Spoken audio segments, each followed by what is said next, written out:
Hi friends, आज हम देखेंगे बिहार पुलिस के लिए जीके जीएस का कुछ महत्वपूर्ण प्रश्न जो एग्जाम में कई बार पूछा जा चुका है और इस बार भी पूछने की संभावना है। तो चलिए वीडियो को शुरू करते हैं। यदि वीडियो आपको अच्छा लगे तो चैनल को सब्सक्राइब करें एवं दोस्तों में शेयर करें। आज का हमारा पहला क्वेश्चन है, नालंदा विश्वविद्यालय के प्रमुख बंगाली विद्वान का नाम क्या था। हमें बताना है कि नालंदा विश्वविद्यालय के प्रमुख बंगाली विद्वान का नाम क्या था। ऑप्शन ए है वसुबंधु, ऑप्शन बी है नागा अर्जुन और ऑप्शन सी है श्री ज्ञान अतीश और ऑप्शन डी है सीलभद्र। तो इसका राइट आंसर हो जाएगा ऑप्शन डी यानी कि सीलभद्र। देखिए, नालंदा विश्वविद्यालय से जो है कुछ और क्वेश्चन पूछा जाता है, जैसे कि नालंदा विश्वविद्यालय की स्थापना किसके द्वारा किया गया था। तो नालंदा विश्वविद्यालय की स्थापना जो है कुमार गुप्त के द्वारा किया गया था। ठीक है, देखिए एक और क्वेश्चन इससे पूछा जाता है कि चीनी यात्री हेनसांग नालंदा विश्वविद्यालय किस लिए आया था।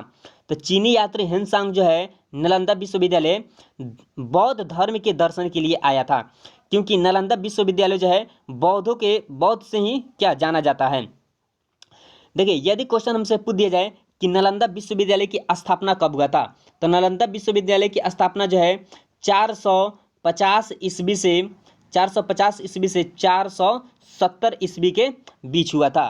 ठीक है, यदि हमसे क्वेश्चन पूछ दिया जाए कि नालंदा विश्वविद्यालय को जो है किसके द्वारा जलाया गया था, तो नालंदा विश्वविद्यालय को जो है तुर्की के एक शासक था जिसका नाम था बख्तियार खिलजी, यानी कि बख्तियार खिलजी ने ही क्या किया था, नालंदा विश्वविद्यालय को जलाया था। कब जलाया था, तो 1199 में। चलिए, नालंदा विश्वविद्यालय से इतना प्रश्न आप याद कर लीजिएगा। नेक्स्ट क्वेश्चन देखते हैं, करें कि दिल्ली चलो का नारा किसने दिया था। तो दिल्ली चलो का नारा किसने दिया था। ऑप्शन है पीसी जोशी ने, ऑप्शन बी है आचार्य नरेंद्र देव ने, ऑप्शन सी है बीआर अंबेडकर ने, ऑप्शन डी है सुभाष चंद्र बोस ने। तो दिल्ली चलो का नारा जो है सुभाष चंद्र बोस के द्वारा दिया गया था। इसका राइट आंसर हो जाएगा ऑप्शन डी, यानी कि दिल्ली चलो का नारा जो है सुभाष चंद्र बोस के द्वारा कब दिया गया था। तो यह दिया गया था 1942 में। कब दिया गया था, 1942 में दिया गया था। चलिए, यदि हमसे क्वेश्चन पूछ दिया जाए कि करो या मरो या भारत छोड़ो का नारा किसने दिया था, तो महात्मा गांधी ने दिया था। इनकलाब जिंदाबाद का नारा किसने दिया था, तो भगत सिंह ने दिया था। तुम मुझे खून दो मैं तुम्हें आज़ादी दूंगा, यह नारा किसने दिया था, तो सुभाष चंद्र बोस ने दिया था। आराम हराम है, यह किनका नारा है, तो जवाहरलाल नेहरू का। देश की पूजा ही राम की पूजा है, यह किसका नारा है, तो मदन लाल धिंगरा का। ठीक है, सारे जहां से अच्छा हिंदुस्तान हमारा, यह नारा किसने दिया था, तो मोहम्मद इकबाल ने दिया था। संपूर्ण क्रांति का नारा किसने दिया था, तो जयप्रकाश नारायण ने दिया था। तो चलिए, नारा से संबंधित जो है आप इतना प्रश्न याद कर लीजिएगा, क्योंकि नारा से संबंधित प्रश्न जो है बिहार पुलिस में जो है कई बार पूछा जा चुका है और पूछा भी जाता है। चलिए, तो नेक्स्ट क्वेश्चन देखते हैं, करें कि ब्रिटिश शासन के दौरान बंगाल का प्रथम विभाजन कब किया गया था। हमें बताना है कि ब्रिटिश शासन के दौरान जो है बंगाल का विभाजन कब किया गया था। तो देखिए, बंगाल का विभाजन जो है 20 जुलाई 1905 को किया गया था। कब, 20 जुलाई 1905 को किया गया था। तो इसका राइट आंसर हो जाएगा कौन हो जाएगा, ऑप्शन सी हो जाएगा। ठीक है, बंगाल का विभाजन जो है किसके शासनकाल में किया गया था, तो लॉर्ड कर्जन के शासनकाल में किया गया था। यदि हमसे क्वेश्चन पूछ दिया जाए कि बिहार से झारखंड कब अलग हुआ है, तो बिहार से झारखंड जो है 20 नवंबर 2000 को अलग हुआ है। चलिए, नेक्स्ट क्वेश्चन देखते हैं, करें कि बृहस्पति पृथ्वी से कितना बड़ा है। हमें बताना है कि बृहस्पति पृथ्वी से जो है कितना गुना बड़ा है। ऑप्शन ए है 5 गुना, ऑप्शन बी है 11 गुना, ऑप्शन सी है 20 गुना और ऑप्शन डी है 50 गुना। तो ऑप्शन के अनुसार से जो है बृहस्पति जो है पृथ्वी से 11 गुना बड़ा हो जाएगा। चलिए, बृहस्पति ग्रह से जो है कुछ और प्रश्न पूछा जाता है, जैसे कि सौर मंडल का सबसे बड़ा या सबसे भारी ग्रह कौन सा है, तो बृहस्पति है। बृहस्पति ग्रह के पास जो है कुल कितने उपग्रह हैं, तो इसके पास जो है कुल 79 उपग्रह हैं और यह जो है सूर्य की परिक्रमा जो है कितने वर्षों में कर लेता है, तो यह 12 वर्षों में जो सूर्य की परिक्रमा कर लेता है। यदि हमसे क्वेश्चन पूछ दिया जाए कि सर्वाधिक उपग्रहों वाला ग्रह कौन सा है, तो सर्वाधिक उपग्रहों वाला ग्रह जो है कौन सा हो जाएगा, आपका शनि हो जाएगा। इसके पास कुल कितने उपग्रह हैं, तो 82 है। बृहस्पति ग्रह के पास 79 उपग्रह हैं, जबकि शनि के पास कुल कितने उपग्रह हैं, तो 82 उपग्रह है। यानी कि सबसे अधिक उपग्रह वाला ग्रह कौन सा हो जाएगा, तो शनि हो जाएगा। ठीक है, शनि ग्रह हो जाएगा। यदि हमसे क्वेश्चन पूछ दिया जाए कि सबसे छोटा ग्रह कौन सा है, तो सबसे छोटा ग्रह कौन सा है, तो बुध है। और सूर्य के सबसे निकट भी है कौन, बुध। इसलिए यह सूर्य की परिक्रमा जो है सबसे तेज करता है। मात्र 88 दिन में ही क्या करता है, यह सूर्य की परिक्रमा कर लेता है। यदि हमसे क्वेश्चन पूछ दिया जाए कि लाल ग्रह के नाम से किस ग्रह को जाना जाता है, तो लाल ग्रह के नाम से जो है मंगल ग्रह को जाना जाता है। और मंगल ग्रह के पास जो है कुल कितने उपग्रह हैं, तो उसके पास कितने उपग्रह हैं, मंगल के पास 2। कौन कौन, फोबोस और डीमोस।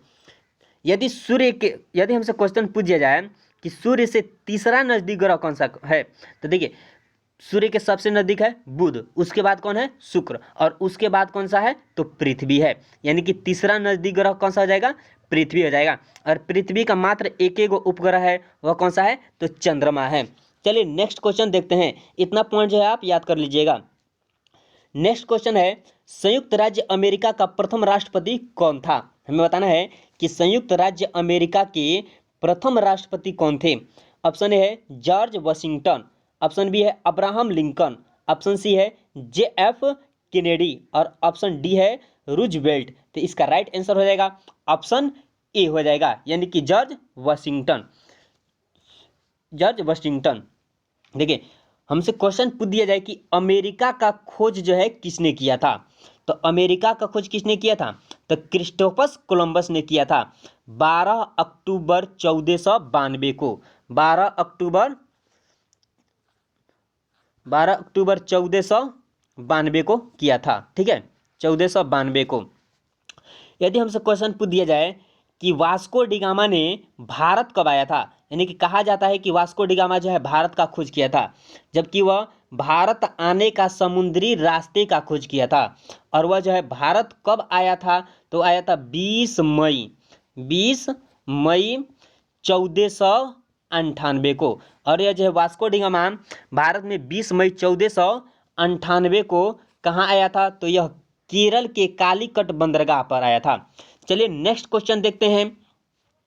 कह रहे कि बंगाल में ईस्ट इंडिया कंपनी का मुख्यालय स्थित है। हमें बताना है कि बंगाल में जो है ईस्ट इंडिया कंपनी की मुख्यालय जो है कहाँ है। तो इसका राइट आंसर हो जाएगा ऑप्शन बी, यानी कि फोर्ट विलियम में। यानी कि बंगाल में ईस्ट इंडिया कंपनी का मुख्यालय कहाँ है, तो फोर्ट विलियम में है। ठीक है, देखिए ईस्ट इंडिया कंपनी भारत कब आया था, तो ईस्ट इंडिया कंपनी भारत जो है अगस्त 1608 में आया था। कब, 1608 में आया था। ठीक है, और यह जो है किस जहाज से आया था, तो हेक्टर जहाज से आया था, और यह सूरत के बंदरगाह पर उतरा था। चलिए नेक्स्ट क्वेश्चन देखते हैं। कह रहा है कि प्रथम महिला फिल्म नायिका जो राज्यसभा के लिए मनोनीत हुई थी, चुनी गई थी, वह कौन थी। हमें बताना है कि प्रथम महिला फिल्म नायिका, ठीक है, जो राज्यसभा के लिए मनोनीत हुई थी या चुनी गई थी, वह कौन थी। ऑप्शन ए है नरगिस दत्त, ऑप्शन बी है जयंती माला, ऑप्शन सी है हेमा मालिनी और ऑप्शन डी है जय ललिता। तो इसका राइट आंसर हो जाएगा ऑप्शन ए, यानी कि नरगिस दत्त। ठीक है, चलिए नेक्स्ट क्वेश्चन देखते हैं। कह रहा है कि एंग्लो इंडिया की सर्वाधिक संख्या बताए जो लोकसभा के लिए मनोनीत होती है। हमें बताना है कि एंग्लो इंडिया की सर्वाधिक संख्या कितनी है, कितनी हो सकती है जो लोकसभा के लिए मनोनीत की जा सकती है। तो इसका राइट आंसर हो जाएगा ऑप्शन बी, यानी कि 2। ठीक है, चलिए अगला क्वेश्चन देखते हैं। कह रहा है कि 1 रुपए के करेंसी नोट पर हस्ताक्षर होते हैं। हमें बताना है कि 1 रुपए के करेंसी नोट, यानी कि करेंसी नोट का अर्थ हुआ कि वह जो कागज वाला जो मुद्रा होता है उस पर जो है 1 रुपए का जो कागजी मुद्रा होता है उस पर किसका हस्ताक्षर होता है। तो इसका राइट आंसर हो जाएगा ऑप्शन डी यानी कि भारत के वित्त सचिव का हस्ताक्षर होता है। यदि हमसे क्वेश्चन पूछ दिया जाए कि जो 10 रुपये का कागजी नोट होता है या 100 रुपये के कागजी नोट होते हैं या 200 के, ठीक है, या 200 के कागजी नोट होते हैं, उस पर जो है किसका हस्ताक्षर होता है, ठीक है, तो उस पर जो है किसका हस्ताक्षर होता है, तो भारत के आरबीआई के गवर्नर जनरल का, आरबीआई के गवर्नर जनरल का हस्ताक्षर होता है।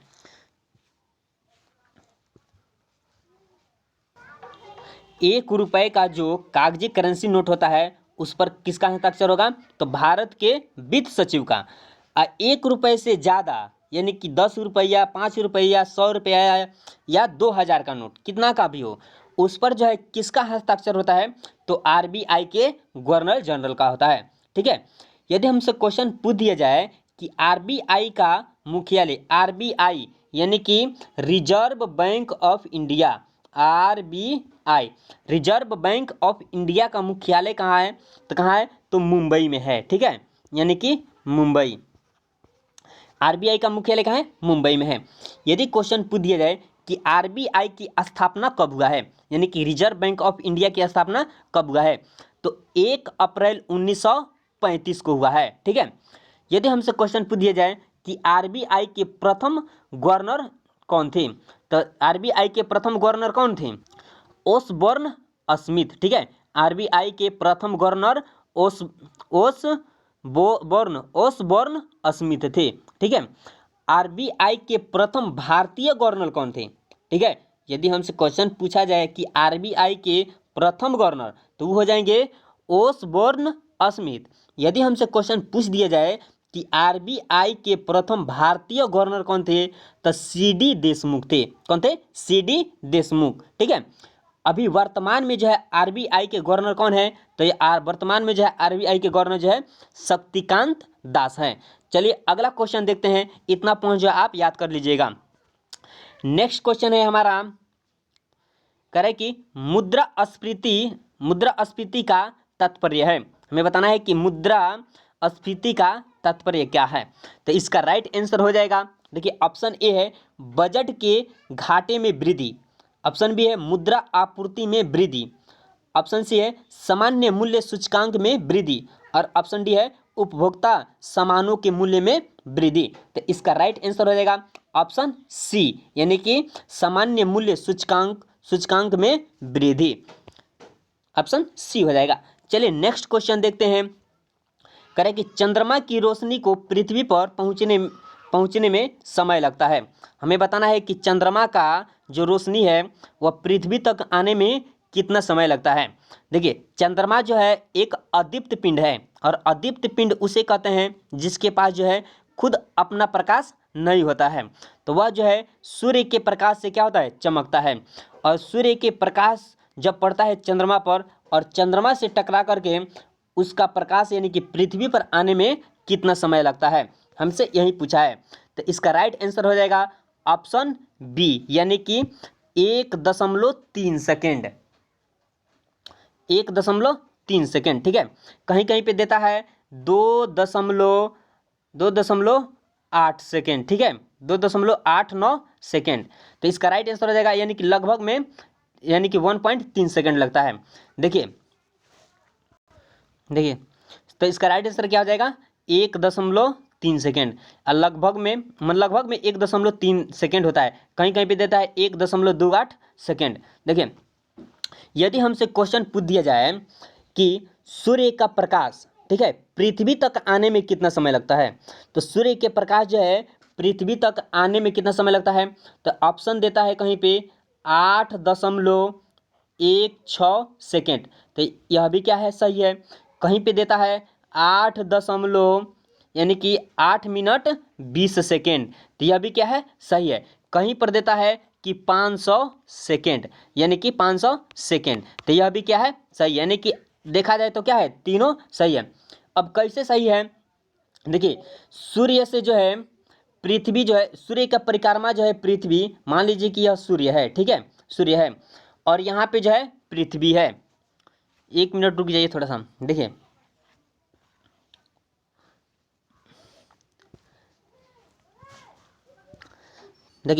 हम लोग जानते हैं कि सूर्य की परिक्रमा जो है ग्रह जो है किस पथ पे करता है।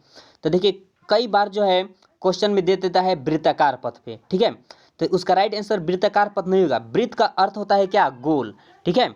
वृत्त का अर्थ होता है गोल। यदि मान लीजिए कि एकदम वृत्त यानी कि गोल आकार पर ही उसका सूर्य की परिक्रमा यदि पृथ्वी करेगा तो हमेशा दिन और रात बराबर होना चाहिए, लेकिन ऐसा नहीं होता है। कभी दिन जो है छोटा होता है, कभी कभी रात क्या होता है, छोटी होती है। कभी दिन बड़ा होता है तो कभी रात छोटी होती है, यानी कि ऐसे घटते बढ़ते रहता है।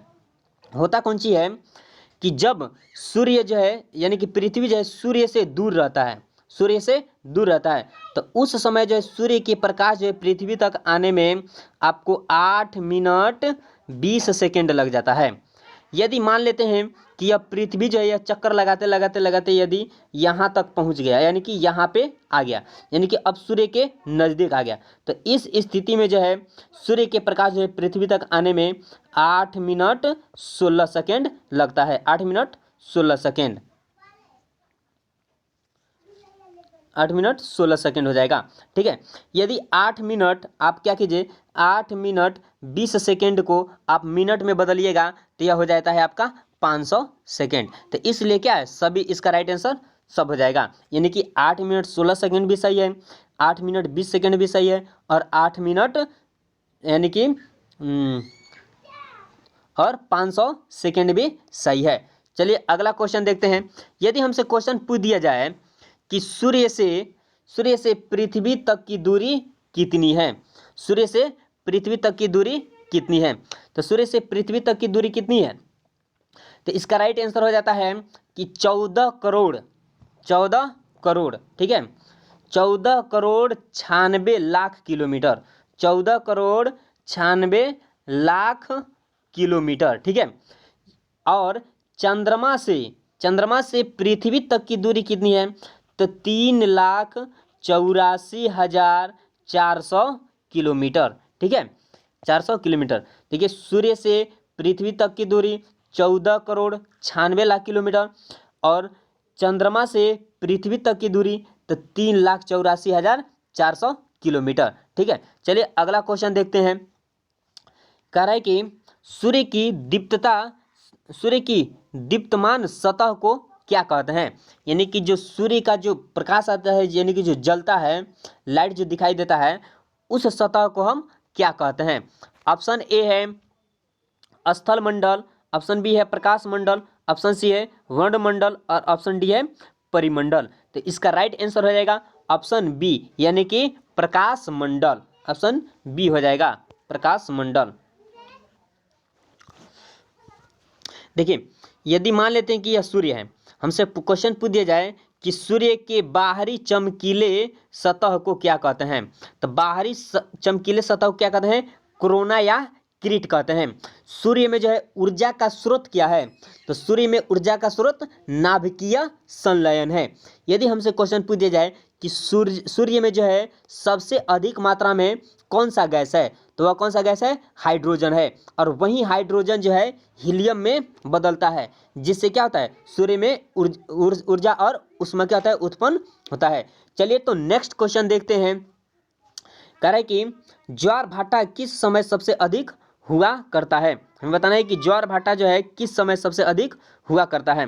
ऑप्शन है जब पृथ्वी सूर्य के सबसे निकट रहती है, ऑप्शन बी है जब पृथ्वी चंद्रमा के सबसे निकट रहती है, और ऑप्शन सी है वसंत ऋतु में, और ऑप्शन डी है कि जब सूर्य चंद्रमा और पृथ्वी एक रेखा में होती है। तो इसका राइट आंसर हो जाएगा ऑप्शन डी, यानी कि जब सूर्य चंद्रमा और पृथ्वी क्या हो, तीनों एक ही रेखा में हो, तो उसी समय क्या होता है, ज्वार भाटा उत्पन्न होता है सबसे अधिक। देखिए हमसे क्वेश्चन पूछा जाता है कि सूर्य ग्रहण कब होता है और चंद्र ग्रहण कब होता है, ठीक है। तो थोड़ा सा देखते हैं, जैसे कि चलिए यदि हमसे क्वेश्चन पूछ दिया जाए कि सूर्य ग्रहण कब होगा, देखिए ठीक है, तो देखिए हम कैसे इसे याद करेंगे, ठीक है, लॉजिक से।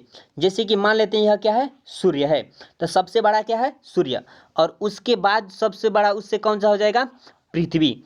सूर्य और उससे थोड़ा सा छोटा कौन है, पृथ्वी, और उससे भी छोटा कौन, सबसे छोटा कौन सा हो जाएगा, चंद्रमा। तो याद कैसे करना है कि जब दो बड़ों के बीच में, यानी कि यह जब छोटा चला आएगा, कौन छोटा आ जाएगा बीच में, यानी कि सूर्य और पृथ्वी, सूर्य और पृथ्वी क्या है, बड़ा है, और इन दोनों के बीच में क्या हो जाएगा, छोटका आ जाएगा, यानी कि चंद्रमा आ जाएगा। तब ग्रहण किस पर लगेगा, सूर्य पर।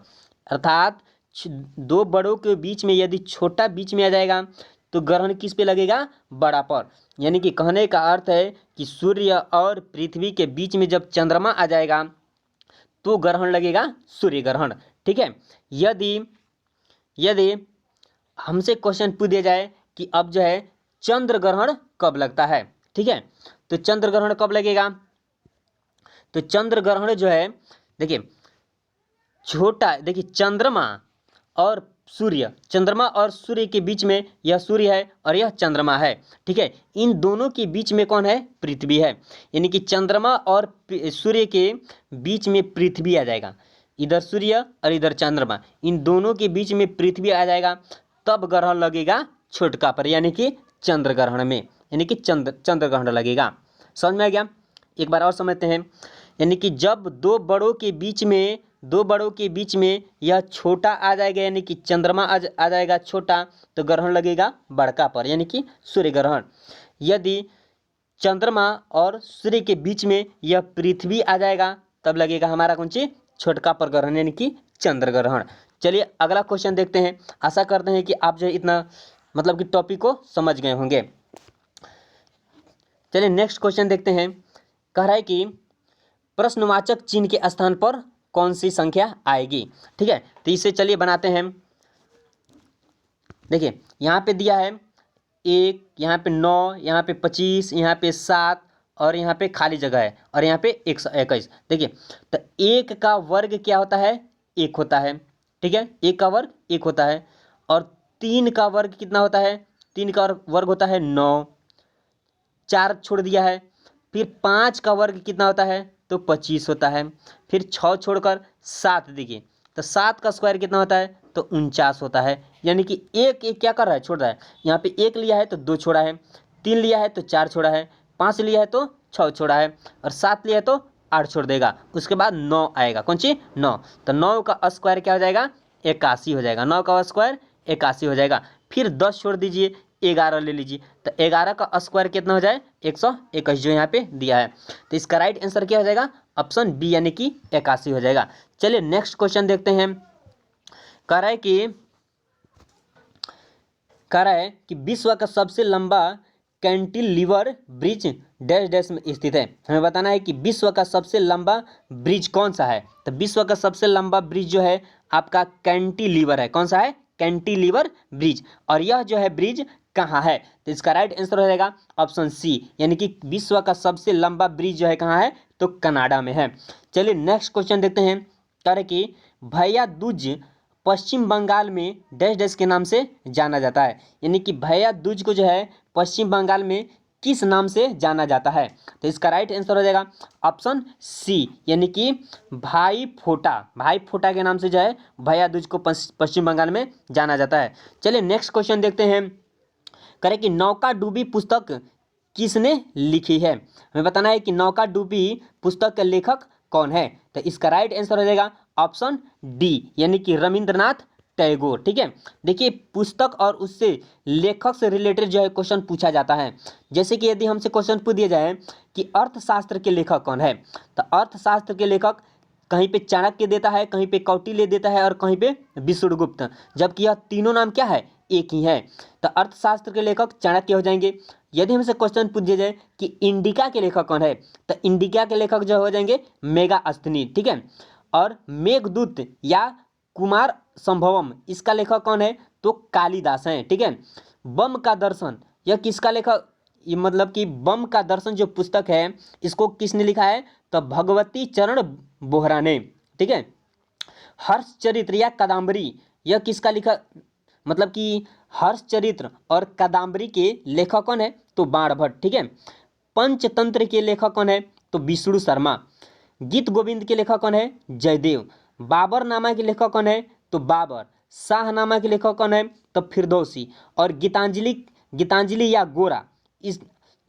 या गोरा या नौका डूबी इसका लेखक कौन सा है, तो रविंद्रनाथ टैगोर। इतना प्रश्न जो है यानी कि लेखक और उससे पुस्तक से संबंधित जो यह प्रश्न आप याद कर लीजिएगा। चलिए नेक्स्ट क्वेश्चन देखते हैं।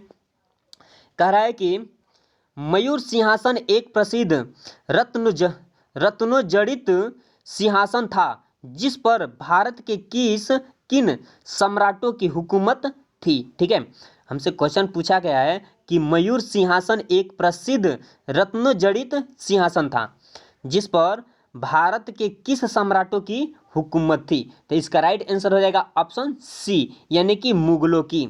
ऑप्शन सी हो जाएगा, यानी कि मुगलों की क्या थी, उस पर हुकूमत चलती थी।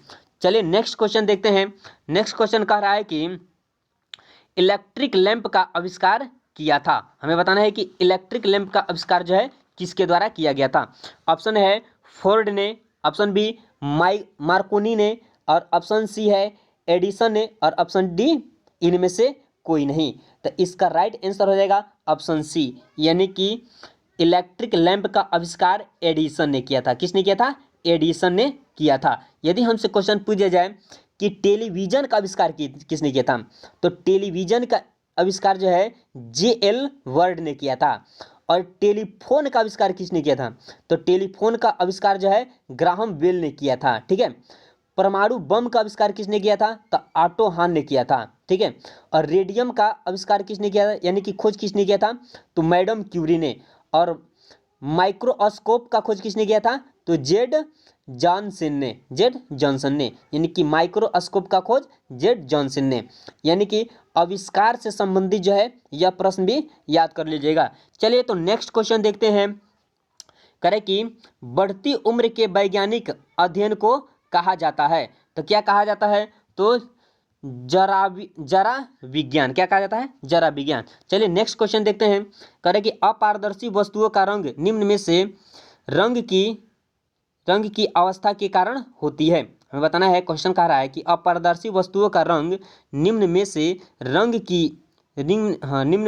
की किस अवस्था के कारण होती है। तो इसका राइट आंसर हो जाएगा ऑप्शन बी हो जाएगा, यानी कि परावर्तन के कारण।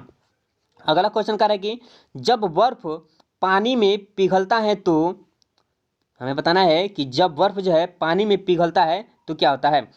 ऑप्शन ए है आयतन बढ़ जाता है, ऑप्शन बी द्रव्यमान बढ़ जाता है, ऑप्शन सी आयतन घट जाता है। तो इसका राइट आंसर हो जाएगा ऑप्शन सी, यानी कि ऑप्शन सी, इसका आयतन क्या होता है, घट जाता है। देखिए कैसे आप मतलब कि इसका आयतन घट जाएगा। मान लीजिए कि यह कोई गिलास है, ठीक है, और इसमें जो है पानी हम भरे हैं, ठीक है, और इसमें जो है एक बर्फ के टुकड़े को डालते हैं। अभी जो है पानी जो है इतना आयतन तक यह क्या हुआ है, भरा हुआ है, और बर्फ का टुकड़ा जो है, मान लीजिए कि यहाँ पे बर्फ का टुकड़ा है और इसको हम रखें, तो हम लोग जानते हैं कि अब जो है पानी और बर्फ जो है यहाँ तक फैला हुआ है, नहीं जी, यहाँ तक फैला हुआ है। लेकिन जब यह बर्फ गलेगा तो यह भी क्या बन जाएगा, द्रव बदल जाएगा। बर्फ था तो बर्फ के अंदर जो है खाली जगह, छोटे छोटे क्या होते हैं, रिक्त स्थान पाए जाते हैं, इसलिए वह हल्का फूला टाइप का है, यानी कि मतलब कि उभरा टाइप का है। लेकिन जैसे ही वह पानी बन जाएगा, वह द्रव बन जाएगा, तो उसके अंदर जो उसके मतलब कि रिक्त स्थान जो है खत्म हो जाएंगे। तो वह यानी कि जब जल बन जाएगा, पानी बन जाएगा, तो वह क्या हो जाएगा, नीचे चला आ जाएगा, नीचे आ जाएगा। तो इसका आयतन क्या हो जाएगा, घट जाएगा। आयतन क्या हो जाएगा, घट हो जाएगा। तो इसका राइट आंसर ऑप्शन सी हो जाएगा। चलिए नेक्स्ट क्वेश्चन देखते हैं। करें कि लकड़ी का एक टुकड़ा पानी में तैरता है, यदि पानी को गर्म किया जाए तो लकड़ी के टुकड़े के साथ निम्न में से क्या होगा। ठीक है, क्वेश्चन कर रहा है कि लकड़ी का एक टुकड़ा पानी में तैरता है, यदि पानी को गर्म किया जाए तो लकड़ी के टुकड़े के साथ निम्न में से क्या होगा। तो इसका राइट आंसर हो जाएगा ऑप्शन डी, यानी कि थोड़ा क्या हो जाएगा, डूब जाएगा, थोड़ा डूब जाएगा। ऑप्शन डी हो जाएगा इसका राइट आंसर। चलिए नेक्स्ट क्वेश्चन देखते हैं। करें कि यदि एक लड़का समान रफ्तार से चल रही ट्रेन में बैठा हुआ है, वह एक गेंद हवा में फेंकता है तो क्या होगा। ठीक है, तो इसका राइट आंसर हो जाएगा ऑप्शन सी, यानी कि गेंद उसके हाथ में गिरेगी। ठीक है, चलिए अगला क्वेश्चन देखते हैं। कह रहा है कि सिंधु घाटी सभ्यता के बृहत स्नानागार यानी कि ग्रेट बाथ की खोज की गई थी? यानी कि कहाँ किया गया था? हड़प्पा में, लोथल में, मोहनजोदड़ो में या रोपड़ में? ठीक है, क्वेश्चन समझिए क्या कर रहा है कि सिंधु घाटी सभ्यता के बृहत स्नानागार, यानी कि हमें बताना है कि सिंधु घाटी सभ्यता में स्नानागार जो है कहाँ पे मिला है? हड़प्पा में मिला है या लोथल में मिला है या मोहनजोदड़ो में या रोपड़ में? तो इसका राइट आंसर हो जाएगा ऑप्शन सी, यानी कि मोहनजोदड़ो में किया मिला है। ठीक है, मोहनजोदड़ो का, चलिए इसका राइट आंसर ऑप्शन सी हो जाएगा। अगला क्वेश्चन है, निम्नलिखित में से किसमें गायत्री मंत्र का उल्लेख है? मतलब कि दिया है आपका वेद, दिया है 4 वेद दिया है, ऋग्वेद, यजुर्वेद, साम उपनिषद और सामवेद। ठीक है, इनमें जो है, इन चारों में से जो है हमें बताना है कि किसमें जो है गायत्री मंत्र का जो है उल्लेख मिला है। तो इसका राइट आंसर हो जाएगा ऑप्शन ई, यानी कि ऋग्वेद में मिला है। चलिए नेक्स्ट क्वेश्चन देखते हैं। करें कि प्राचीन भारत के एक विख्यात चिकित्सक धन्वंतरी किसके दरबार की शोभा थी? ठीक है, तो इसका राइट आंसर हो जाएगा ऑप्शन सी, यानी कि चंद्रगुप्त विक्रमादित्य की, चंद्रगुप्त विक्रमादित्य की। अगला क्वेश्चन है हमारा, करें कि किसी व्यक्ति से उसका संप्रदाय या जाति मत पूछे, यह किसकी उक्ति है? हमें बताना है कि किसने कहा था कि किसी व्यक्ति से जो है उसका संप्रदाय या उसकी जाति जो है नहीं पूछना चाहिए, यह किसने कहा था? ऑप्शन ए है कबीर, ऑप्शन बी है रामानंद, ऑप्शन सी रामानुजन और ऑप्शन डी है चैतन्य। तो इसका राइट आंसर क्या हो जाएगा? ऑप्शन बी हो जाएगा, यानी कि रामानंद। ठीक है, चलिए नेक्स्ट क्वेश्चन देखते हैं। कह रहा है कि करें निम्नलिखित में से कौन सा शहर स्वामी विवेकानंद का जन्म स्थान है? हमें बताना है कि स्वामी विवेकानंद का जन्म जो है किस शहर में हुआ है? ऑप्शन ए है कटक, ऑप्शन बी है बालासोर, ऑप्शन सी कलकत्ता और ऑप्शन डी कुशीनगर। तो इसका राइट आंसर हो जाएगा, यानी कि स्वामी विवेकानंद का जन्म कहाँ हुआ है? तो कोलकाता, ऑप्शन सी हो जाएगा। अगला क्वेश्चन है, करें कि सिख खालसा की स्थापना निम्न में से किसने की थी? हमें बताना है कि सिख खालसा की स्थापना जो है किसके द्वारा किया गया है? तो इसका राइट आंसर हो जाएगा ऑप्शन सी, यानी कि सिख खालसा की स्थापना जो है गुरु गोविंद सिंह के द्वारा किया गया था। चलिए नेक्स्ट क्वेश्चन देखते हैं। करें कि डच ने सन 1605 में पहली बार भारत में अपने को कहाँ स्थापित किया था? हमें बताना है कि डच जो है 1605 में, कब? 1605 में भारत में जो है कहाँ पे अपने आप को स्थापित किए थे? गोवा में, सूरत में, गुजरात में या मुसल्लीपट्टनम में? तो इसका राइट आंसर हो जाएगा मुसल्लीपट्टनम में। चलिए अगला क्वेश्चन देखते हैं। कह रहा है कि करेंगे श्रीरंगपट्टनम निम्नलिखित में से किससे संबंधित है? तो श्रीरंगपट्टनम जो है किससे संबंधित है? तो टीपू सुल्तान से संबंधित है, ऑप्शन ए हो जाएगा। चलिए अगला क्वेश्चन देखते हैं। अगला क्वेश्चन कह रहा है कि किस सूफी संत की दरगाह अजमेर में स्थित है? हमें बताना है कि किस सूफी संत की जो है दरगाह जो है अजमेर में स्थित है। तो इसका राइट आंसर हो जाएगा ऑप्शन बी हो जाएगा, यानी कि मुइनुद्दीन चिश्ती का। मुइनुद्दीन चिश्ती का जो है दरगाह जो है कहाँ पे है? तो अजमेर में है। चलिए नेक्स्ट क्वेश्चन देखते हैं। कह रहा है कि चार मीनार किसने बनवाया था? तो चार मीनार जो है किसने बनवाया था? ऑप्शन है इब्राहिम कुतुब शाह, ऑप्शन बी है कुल्ली कुतुब शाह, ऑप्शन सी है अली आदिल शाह, ऑप्शन डी है इब्राहिम आदिल शाह द्वितीय। तो इसका राइट आंसर हो जाएगा ऑप्शन बी, यानी कि कुल्ली कुतुब शाह ने। ठीक है, चार मीनार का निर्माण किसने करवाया था? तो कुल्ली कुतुब शाह। ठीक है, यदि हमसे क्वेश्चन पूछ दिया जाए कि चार मीनार जो है कहाँ पे है? तो चार मीनार जो है यह कहाँ है? तो हैदराबाद में। हैदराबाद कहाँ है? हैदराबाद। कब, मतलब कि इसको कब बनवाया गया था? तो 1591 में। कब बनवाया गया था? तो चार मीनार जो है 1591 में जो है कि इसे बनवाया गया था। ठीक है, लाल किला किसने बनवाया था? तो लाल किला जो है शाहजहां ने बनवाया था। तो कब बनवाया था? तो 1638 से 16 1648 के बीच बनवाया था। लाल किला का निर्माण जो है शाहजहां करवाया था कब? 1638 से 1648 के बीच, ठीक है। जामा मस्जिद भी किसने बनवाया था? तो शाहजहां ने बनवाया था। यह कब बनाया था? तो 1650 से 1656 के बीच, ठीक है। यदि हमसे कह दें कि ताजमहल का निर्माण किसने करवाया था? तो ताजमहल भी किसने बनवाया था? तो शाहजहां। यह कब बना था? तो 1632 में। कब? 1632 में। ताजमहल कब बना था? 1632 में। चलिए नेक्स्ट क्वेश्चन देखते हैं। कह रहा है कि बंगाल का शुक किस नदी को कहा जाता है? हमें बताना है कि बंगाल का शुक जो है किस नदी को कहा जाता है। ऑप्शन ए है दामोदर नदी, ऑप्शन बी है हुगली नदी, ऑप्शन सी है काली गंगा, ऑप्शन डी है ब्रह्मपुत्र, ठीक है। तो बंगाल का शुक जो है किस नदी को कहा जाता है? तो दामोदर नदी को। ऑप्शन ए इसका राइट आंसर हो जाएगा, ऑप्शन ए। यदि हमसे क्वेश्चन पूछ दिया जाए कि बिहार का शुक जो है किस नदी को कहा जाता है? तो बिहार का शुक जो है कोसी नदी को कहा जाता है। बिहार का शुक कोसी नदी, ठीक है। कोसी नदी, कोसी नदी हो जाएगा। बिहार का शुक कोसी नदी और बंगाल का शुक कौन सा है? तो दामोदर नदी। अगला क्वेश्चन है कह रहे कि सिकंदर ने पुरुष के विरुद्ध किस नदी के तट पर लड़ाई लड़ी थी? क्वेश्चन कह रहा है कि 42 नंबर, सिकंदर ने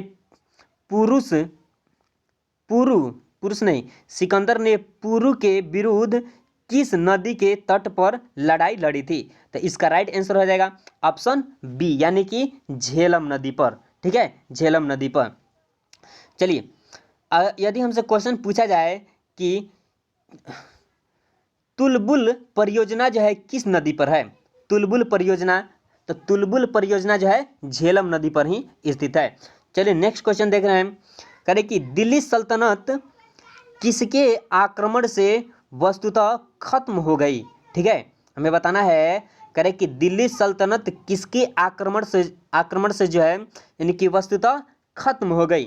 ऑप्शन ए है Changez Khan, option B Babur, option C Nadir Shah और ऑप्शन डी है तिमूर। तो इसका राइट आंसर हो जाएगा ऑप्शन बी, यानी कि बाबर। ऑप्शन बी हो जाएगा बाबर।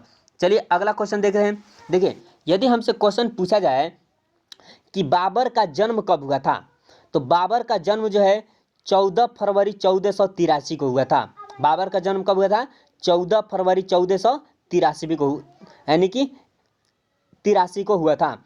बाबर का पूरा नाम क्या है? तो बाबर का पूरा नाम है जहीरुद्दीन मोहम्मद बाबर। और बाबर के पिता का नाम क्या है? तो उमर शेख मिर्जा, ठीक है। यह फरगान के क्या थे? शासक थे। बाबर का भारत में पहला आक्रमण कहाँ हुआ था? तो देखिए बाबर ने जो है भारत में पहला आक्रमण जो है 1519 में बाजौर पर किया था, जिसको जीतने के बाद जो है उसने पंजाब के भीरा पर कब्जा कर लिया, ठीक है। यदि हमसे क्वेश्चन पूछ दिया जाए, देखिए बाबर, समझिए एक मिनट, देखिए कहेगा कि उमर शेख मिर्जा का पुत्र कौन था? तो उमर शेख मिर्जा का पुत्र था बाबर। यदि क्वेश्चन पूछे कि बाबर का पुत्र कौन था, तो बाबर का पुत्र हुमायूं। और हुमायूं का पुत्र कौन था? तो अकबर।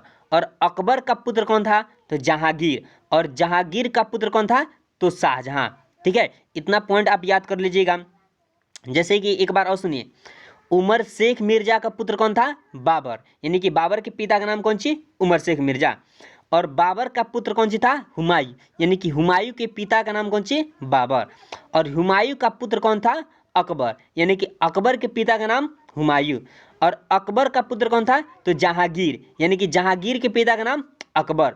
और जहांगीर का पुत्र कौन था? तो शाहजहां, यानी कि शाहजहां के पिता का नाम कौन सी हो जाएगा? जहांगीर हो जाएगा। चलिए इतना जो है आप याद कर लीजिएगा। चलिए नेक्स्ट क्वेश्चन देखते हैं। कह रहा है कि निम्नलिखित में से किसको बीजगणित के आविष्कार का श्रेय जाता है? ऑप्शन ए है आर्यभट्ट, ऑप्शन बी है भास्कर और ऑप्शन सी है अपसतंबा, ऑप्शन डी है मेधातिथि। तो इसका राइट आंसर हो जाएगा ऑप्शन ए, यानी कि आर्यभट्ट को। यानी कि गणित का आविष्कारक किसे माना जाता है? तो आर्यभट्ट को माना जाता है। चलिए अगला क्वेश्चन देखते हैं। कह रहा है कि हेनसांग के भ्रमण के दौरान सूती वस्त्र के उत्पादन के लिए सबसे प्रसिद्ध शहर था। हमें बताना है कि हेनसांग के भ्रमण के दौरान, जब हेनसांग जो है भ्रमण करने आया था, तो उस समय जो है सूती वस्त्र के उत्पादन के लिए सबसे प्रसिद्ध शहर जो है कौन था? तो इसका राइट आंसर हो जाएगा ऑप्शन सी, यानी कि मथुरा था। कौन था? मथुरा। ठीक है, चलिए अगला क्वेश्चन देखते हैं। करे कि विलियम हॉकिंस किसके शासन में मुगलों के पतनों में व्यवसाय का अधिकार प्राप्त करने के लिए मुगल दरबार में आए थे? तो किसके दरबार में आए थे? तो ऑप्शन बी हो जाएगा, किसके? तो जहांगीर के। चलिए अगला क्वेश्चन देखते हैं। करे कि पुराण की संख्या है, यानी कि पुराणों की संख्या कितनी है? ऑप्शन ए है 16, ऑप्शन बी 18, ऑप्शन सी 19 और ऑप्शन ऑप्शन डी है 12। तो पुराणों की संख्या हो जाएगा ऑप्शन बी, यानी कि 18। अगला क्वेश्चन है, इनकलाब जिंदाबाद के नारे को पहली बार लगाया था। इसके पहले जो है हमने बता दिया है कि नारा से संबंधित जो है आप प्रश्न जो है याद कर लीजिएगा। तो इनकलाब का नारा किसने दिया था? ऑप्शन है लोकमान्य तिलक ने, ऑप्शन बी है वीर सावरकर ने, ऑप्शन सी है चंद्रशेखर आजाद ने और ऑप्शन डी है भगत सिंह ने। तो इनकलाब का नारा किसने दिया था? तो भगत सिंह ने दिया था। ठीक है, भगत सिंह। चलिए अगला क्वेश्चन देखते हैं। करें कि यंग बंगाल आंदोलन के नेता थे। हमें बताना है कि यंग बंगाल आंदोलन के नेता कौन थे। ठीक है, तो इसका राइट आंसर हो जाएगा ऑप्शन डी, यानी कि हेनरी विवियन डेरिजियो। ठीक है, हेनरी विवियन डेरेजियो। ठीक है, यानी कि यंग बंगाल आंदोलन के नेता कौन थे? तो हेनरी विवियन डेरेजियो। चलिए आज का जो है प्रश्न जो यहीं तक रहने देते हैं, फिर मिलेंगे एक नए टॉपिक के साथ जो है। यदि आपको वीडियो जो है अच्छा लगा हो तो चैनल को सब्सक्राइब जरूर करें और दोस्तों में शेयर भी करें। ठीक है, चलिए फिर मिलते हैं अगले क्लास में, तब तक लिए जय हिंद।